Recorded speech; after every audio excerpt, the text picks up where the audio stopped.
Hi, welcome back to my channel. My name is Ada and I'm a knitter based in Norway. Today we're having a little bit of a different background just because of how things are in the house right now.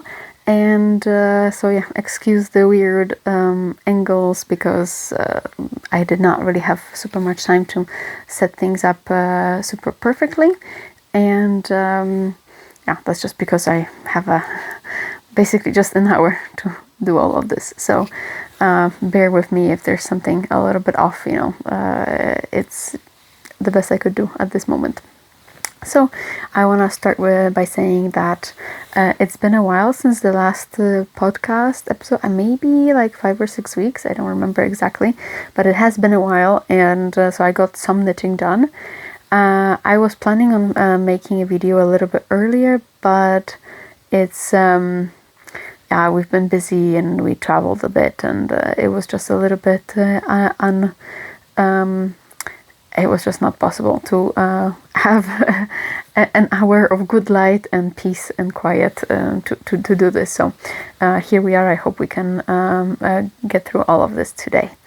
So first thing I want to talk about is a finished object that I have talked about wanting to do, but actually I have not shown you casting it on, because I've done this all since the last episode. But it's a sweater that I have made for my daughter. So it's on this side. I have added actually a couple of flowers. I'm trying it out. Not sure if I will make more of these flowers or cut them out. My daughter said she likes them, but we'll just have to see if they survive. So yeah, so it's just I started off by making a basic circular yoke sweater, and then at the end I've added this ruffle. But how cute! She's really into ruffles now, and she really liked that sweater. So in the previous episodes I have kind of complained about not having anything in the round, just pure stockinette in the round, and as I was trying to get my other projects to get to that point where I can just knit and knit and knit, I just decided to cast this on and just have my stockinette in the round. This is what I needed. It was kind of like a palette cleanser for me, because I just needed to step away from some of the other projects, because I just, again, one by one rib, etc. You have heard that me saying that before. But what I really want to say about this is that I have decided to make a picot edge at the end, and basically I've never done that before, so maybe I have made it a bit short, or maybe it's just a matter of the yarn, but basically I have created the edge and then knitted a little bit more and then folded it over to cast off, like to bind off together with the stitches on the inside, so that it's, I don't need to seam it up. And because of this, maybe it's because one side is too short or too long or whatever, the fabric just really wants to kind of turn that way. And first I was really annoyed because, well, that's not what I planned, right? But after knitting up both sleeves and the body, like I don't know, I really like it. I can see how someone might feel like it's not finished properly, but I really look at it as a feature. Like, maybe not a design feature because I did not design it that way, but now seeing what the final result is, I really like it. So I think this is really, really cool, and I don't know, it makes the sleeve kind of looks like it ends with a flower. I don't know, like I really do enjoy it, and I think this is just a lesson in sometimes that you just need to like let the fabric, let the wool be what it wants it to be. Like, I wanted to try to like stretch it out in blocking. I was like, okay, maybe it'll straighten itself out, but you know what, maybe I just should not fight it. Sometimes, of course, you know, you want the shape to be a certain way, but this time that was not it. That was the a little project that I just wanted it to be, you know, and I'm just gonna let it be. And I actually might make it into a pattern as well, but for now it's just a little sweater that I've made, and you know, I really love it. I really do. So the ruffles I've made with some yarn overs, but also they include German short rows, because I wanted to create this kind of shape to it. So that was fun. But basically the point is this: all this modification was done after. Kind of, it's nice, huh? The ruffle was made after. So basically I've knit the whole sweater. That was kind of simple to do, and I could just knit it around and enjoy that process. But then, you know, I've made the ruffle afterwards, one second one, and then added a couple of flowers. And let's see, like my vision was that it would be like a whole meadow, but let's keep things a little bit realistic. Maybe at some point. Nobody says that you cannot go back and add more flowers, for example. So that is my finished object, and I call it the butterfly sweater because of these.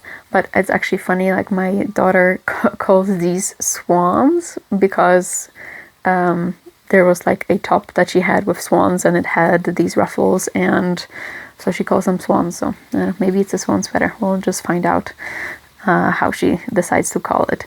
But I'm really glad I did this. You know, it took about a month, as these things usually take, and I'm just really glad. It was made in yarn from Wool for You, I think, the Capella, and also on the 3.5 millimeter needles. And I have gone down in, of course, for the ribbing it was a 3 millimeter, and but I think I've knit this picot edge in the same, I think it was still in the 3.5 millimeter needles. So that is that sweater. That is the finished object of last month. Next thing, need a little updates.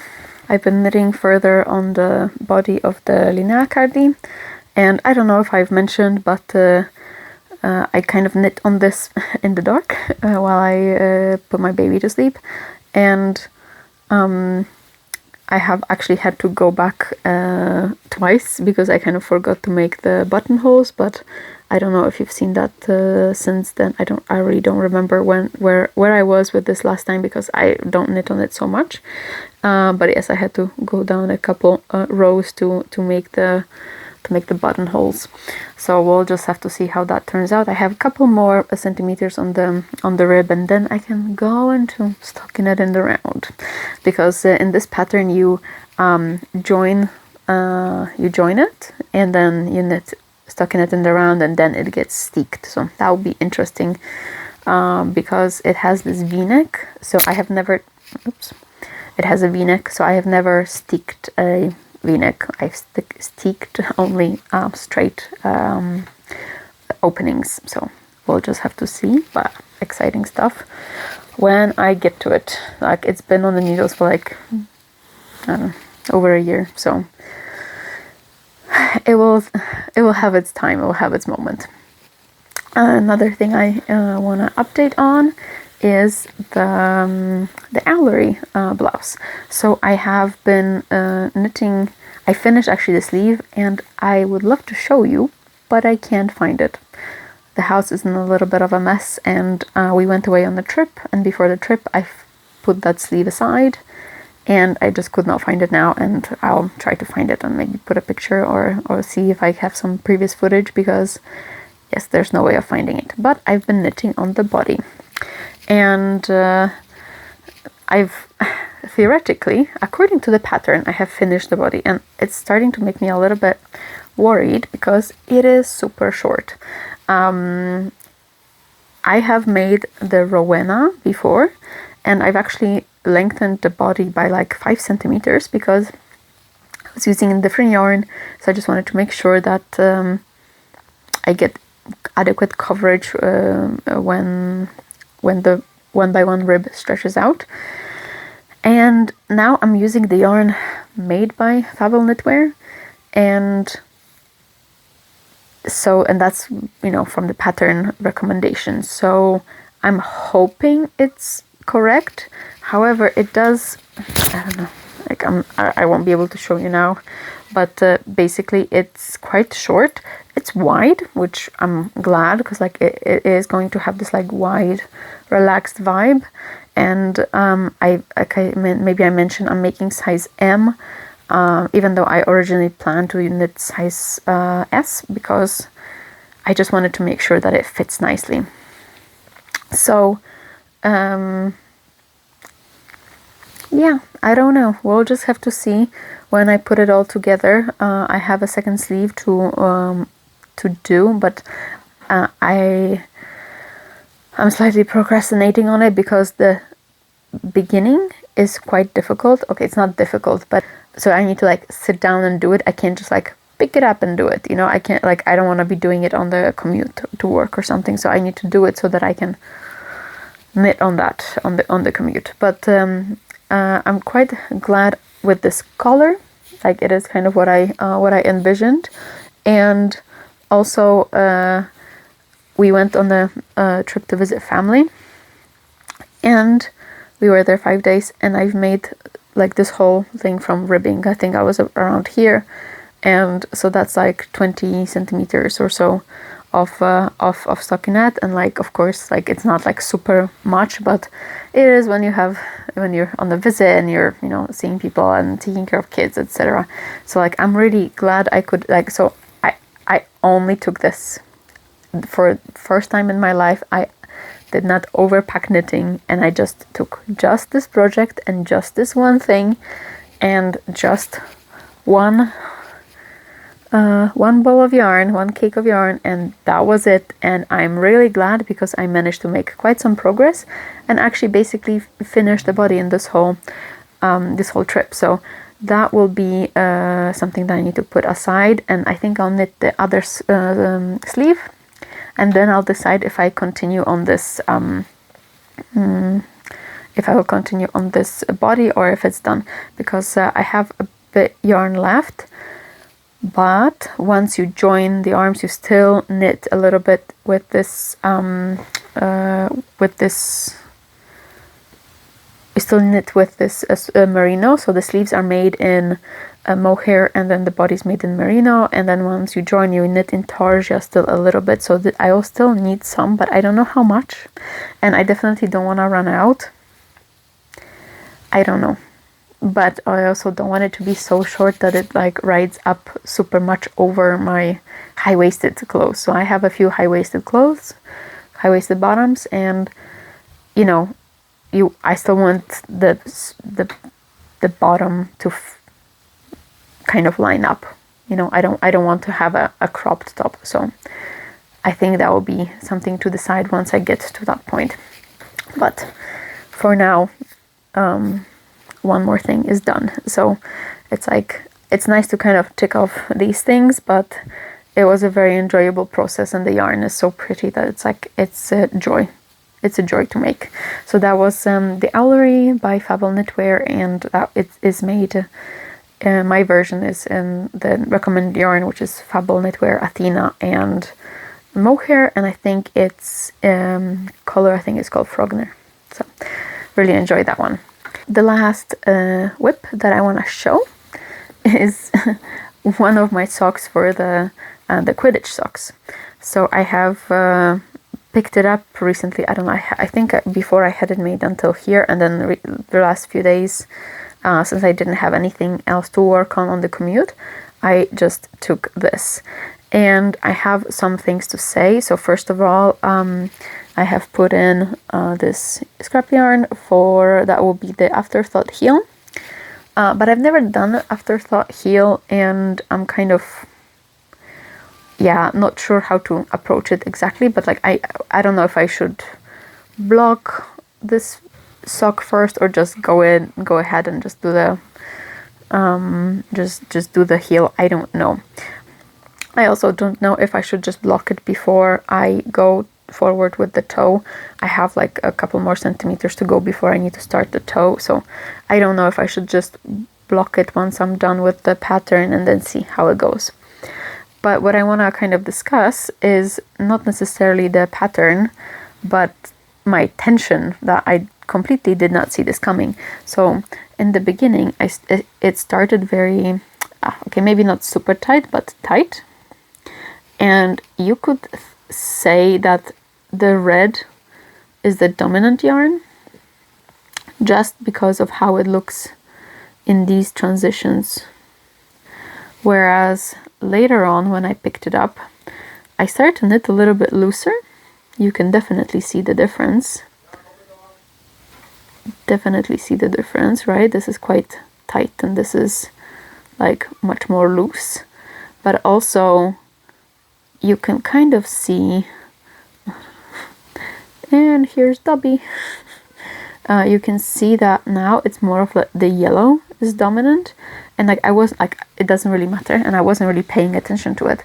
But I'm using this Norwegian knitting thistle to knit color work, and since I have knit on this a bit, like a while back, I don't know, some weeks or a couple months, I don't know, they really were kind of left alone. The way I've been doing stuff, I think red was here and yellow was here, and so you kind of hold that, and then you just like pick from whichever. But now I at least that's what I thought I did before. I don't know, I don't remember. Something to keep in mind for next colorwork project. But basically now I've been holding the yellow here and the red here lower, and I guess that the way I'm holding it defines the kind of color dominance. So I'm assuming that the one that is held higher, or rather more forward, more closer to me, is more dominant. And like it doesn't really matter for this pattern because first of all, it socks, it doesn't really matter, but you can kind of see, you can see the difference, I feel. But you know, it doesn't matter really because it socks, but something to think about for sure for the future. And the second thing is, like, you definitely can see that my squares got longer. So right now it's really hard to judge because some parts are a bit more stretched out because I have been, trying it on and trying to stretch it out. So like they automatically really want to roll on themselves. And it does look like my floats are tiny, but they are really adequate. Like if like here, if I this is me stretching it out, there is no super pull on the floats. Is just straightening out the fabric. So once I think once it's blocked and once it's on the foot, it will look completely differently, right? But like, so you can definitely, you can see the difference, right? Like it's not just me, like, how you have this whole, like, is a zebra black with white stripes or white with black stripes? I don't know, what did I say? Did I say the same thing twice, or I don't know. But so anyway, point is it like, does it look like it's red with yellow squares or yellow with red squares? Do you know what I mean? So like, I feel like there is a difference in kind of how it looks between like both sides. So I'm just kind of curious to see how it looks after blocking. But like, this is definitely a lesson in dominance, and I feel like the line comes about here. It comes about here. That this dominance shifts. But I don't know, you tell me. This has definitely been an interesting finding in this, like, a simple thing. So yeah, so that's what I've been dealing with here. Not much to say apart from that. I think I will block it before toes and before the heel, because I just want to make sure that it has like correct length.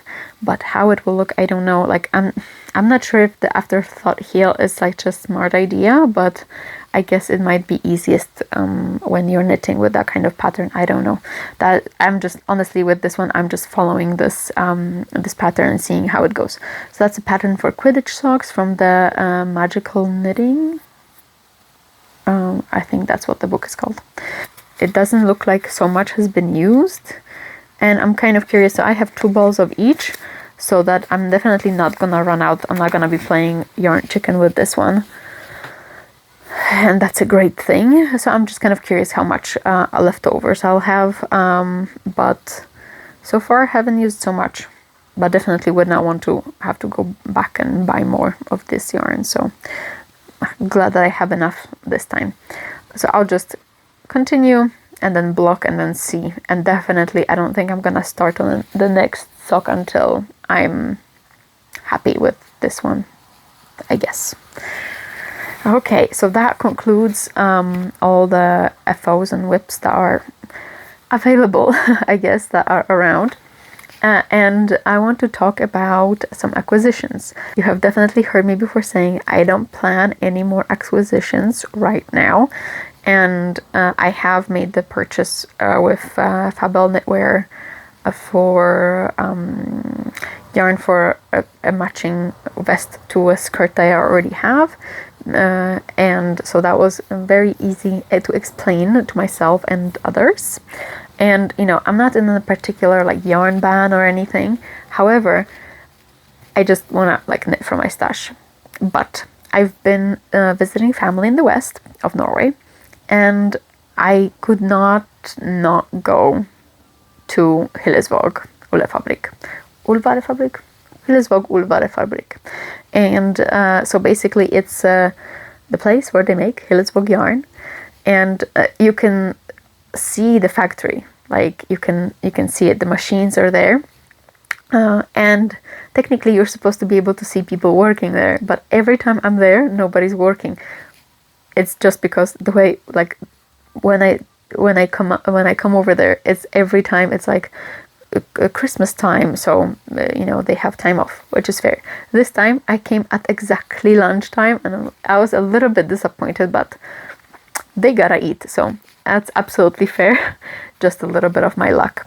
And so what you can find there is the Hillesvåg yarn, but also some other yarns, but very sparse selection of other yarns, mainly from Isager. And they have all the accessories you need. They also have what's it called? A wool for felting. And for needle felting, also beautiful creations. They also have some redesign, I think it's called, bags. So there's a lot of beautiful things to look at. I only had an hour, so I had a list of things I needed to get. So first of all, I needed to get a button, or I got 2 buttons for a jacket that I've made before, and the button popped off and I could not find it, and it was on a trip somewhere, so I had no chance of finding it ever. So I needed to replace that, and I was lucky to find the exact same one. And apart from this, I went for the yarn in the discount bins, and there they had some. I'm just gonna start with that. They had some yarn that is unlabeled in this lovely brown color. I don't know. I don't think I like it so much. Oops. I don't think I like it so much next to my face, but I think it will work nicely for my wardrobe, and I think I would make a skirt out of it. So, but I'm open to some other options if I get a good idea. So I got 4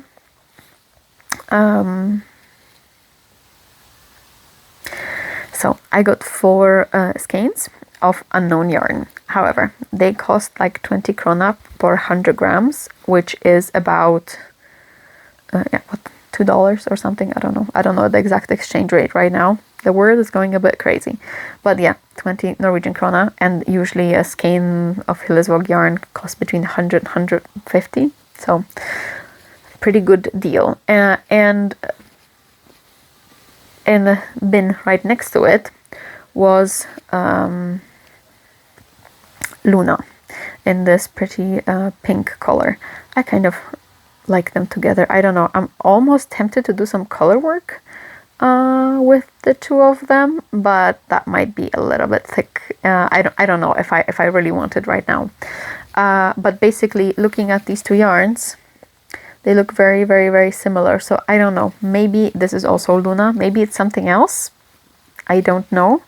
But it looks very similar in the fiber thickness and feel to Luna. Maybe Luna's a little softer, not sure. But I got 5 skeins of those, and they were 50% off. So I think I would like this. So this is like, it's a very light pink, so it's not white, and I don't know if, you can see, like, it's not white, but it's not a very strong pink.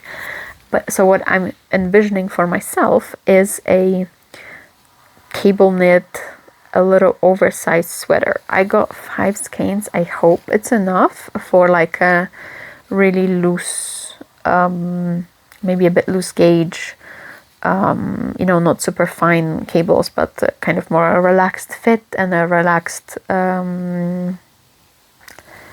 gauge, let's say.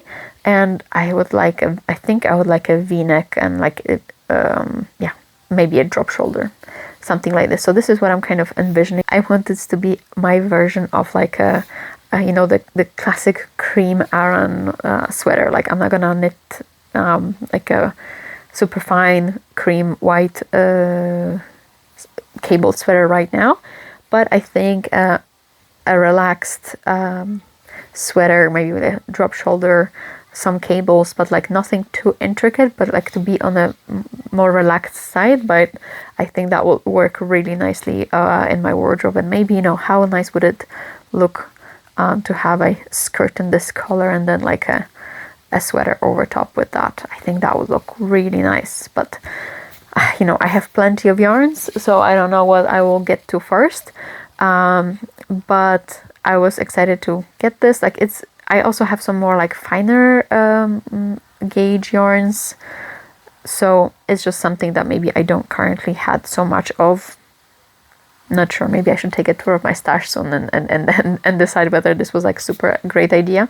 But I think this is really going to like the direction of what I'm going for with the colors in my wardrobe. So I don't know, can't say no to a 20 krona skein, right? And then what I wanted to also get is a sock yarn, because I have not been making socks for, I don't know, I want to say 5 years or something. I don't know, maybe I've talked about it before. I think I made a pair of socks a couple of years ago, but I don't have them because they were a gift. And then now I'm making these, but they somehow, it's not that they don't count as socks, but like, it's not the most regular sock that I would be wearing. So I wanted to maybe get something for that kind of purpose. So I got this Fjäre yarn. It's a sock yarn, and it's 100 grams gives 375 meters, and you use a needle, 3mm needle. So it looks maybe a bit thick, but actually is should work quite nicely with a 3mm needle. And this is a very new type of yarn that Hillesvåg carries, or they make. I think they started to make it maybe in December. So this is like super new. They make a thicker yarn. I think it's called Fjord. It's a sock yarn, and I don't really like super thick socks for a daily wear. So I'm looking forward to using this one, and I think I want to do a toe up sock with this. I kind of want to use every last bit of this. And so it's actually quite usually easy to divide this, because they usually have like two loops of 50 grams, and they're joined together. So that will be, I think, if I'm correct, yeah, exactly. So you can see it is quite easy to divide. So I'm gonna divide this and then basically wind it up and then make a sock from one, toe up, and then continue with the other one. And then I got, as a birthday present and maybe a Christmas present for my husband, I got it in this color, but I got him two because I don't think we can comfortably make two men's socks from one skein, but like it's a really nice moody green gray. So that might take some time because big socks take a longer time than little lady socks, but looking forward to trying it out because, yeah, like I said, it's been a while, but it's very exciting to try some new yarn. And then, as like a last thing there, yarn wise, I bought a couple skeins or rolls or whatever of japansk bomull, Japanese cotton from Isaer, and it gives, I think, 315 meters per 50 grams. So that's a lot. And it is quite thin. I'm really not sure if you can see this with that camera. It's thin, it's papery, it's weird, it's, I don't know, something to try. I wasn't really planning on buying something like this at Hillesvåg since they only make wool, so I was not looking for other fibers, but it's, I don't know, it's funny, like this kind of looks like paper shoelaces, if you know what I mean. It's kind of flat and weirdly woven, but yeah, it was a bit pricey. I think it's like 100 kroner, so like whatever, 10 euros or something per ball. That's a lot. But I just wanted to try it. It was just kind of like a funny thing to buy, but I did not want to buy in so much as for a whole garment, because it just kind of, I'm just not sure if I really want a garment made with this, because I think you would have to like hold it double or triple or something, and not sure if I really want that right now. But what I would like to do, and that might be my summer project, is to make a bag. And I'm not sure if I would hold it single or double. Maybe some swatching is required here. But I would like to have to make a bag, and I have an idea. I think I would like to make it like starting from the bottom up or bottom out and then up, and very likely it will have a zipper if I find a good zipper that I want. So that's just kind of the idea with this. It's just something fun to try. But yeah, I don't really want to buy like 7 balls to make a top. And let's start with a small bag. I don't really have any like summer bags. And also this is not going to be a big bag. This is just going to be like a small handbag. So like the only like bag I use currently really is this bag from Mood. Like I really like it. Like don't want to be advertising them too much because they're popular enough. But Mood, if you want to sponsor me, hit me up. Really love this bag. So I would like to maybe have a bit more of a summer vibe. And again, I got it in this kind of like blushy, peachy pink. It is definitely a color I've been gravitating to. I don't know. I'm just having a peachy, warm moment. So that's just maybe where we're going with my wardrobe. And yeah. So I think I'll work on that during my summer holidays. But yeah, I'll be away in July, and I need to like plan enough, but also not too much knitting. So this would be more of like a exciting thing to knit, because I need to figure things out and need to design it, because I want to design it myself. But also I will have to take some things that I can just knit, and that might be the socks. I think that will be exciting enough, but simple enough that especially the toe-up sock I can just knit on it. And I think that will be, you know, we're not going away for like super long time, but like I need to have enough, but I cannot be taking too much. Like I think I've learned my lesson, and you know, you need to be realistic, and I can't bring a whole bag of yarn this time. That's just how it is. But yeah, so this is a bag of yarn I did not necessarily anticipate. I knew I wanted to go to Hillesvåg, but I just kind of did like, yes, well, I thought this through because I knew I wanted sock yarn, and I got sock yarn, and I knew I wanted to get something on sale, but not too much. So I do hope that it's reasonable.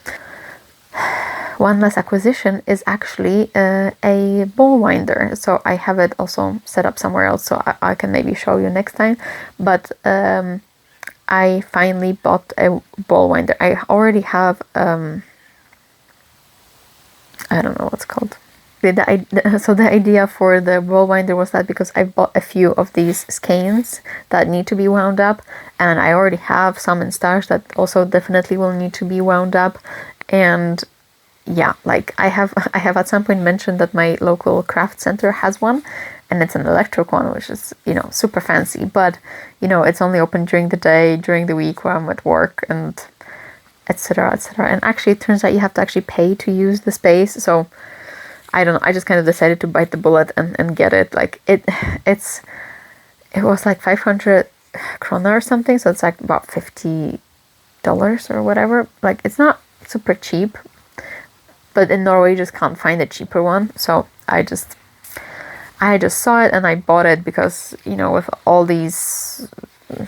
this bag of yarn and all the yarn in the future, I just decided to just do it. Like before I was like happily, you know, winding on my hand, and it's absolutely fine, but I think the yarn is doing much better if it's made in a cake than hand wound, because I tend to like wind it a bit too tight, and I think the yarn needs to breathe a bit. So I'll let you know how that one goes. But yeah, I think that's it for me today. So it was a little bit spontaneous because I did not plan to do it today, but when you have time, it just has to happen. So thank you for sticking around till the end. I hope you enjoyed today's episode. If you want to see more, don't forget to subscribe, maybe like this video, and I hope to see you in the next one. Hopefully not too long into the summer, but I hope to get some knitting done so I can show you something. Maybe we could have the Owlery done by then. I don't know. Or maybe at least I could get started on these new socks or something. So thanks for watching, and see you in the next one.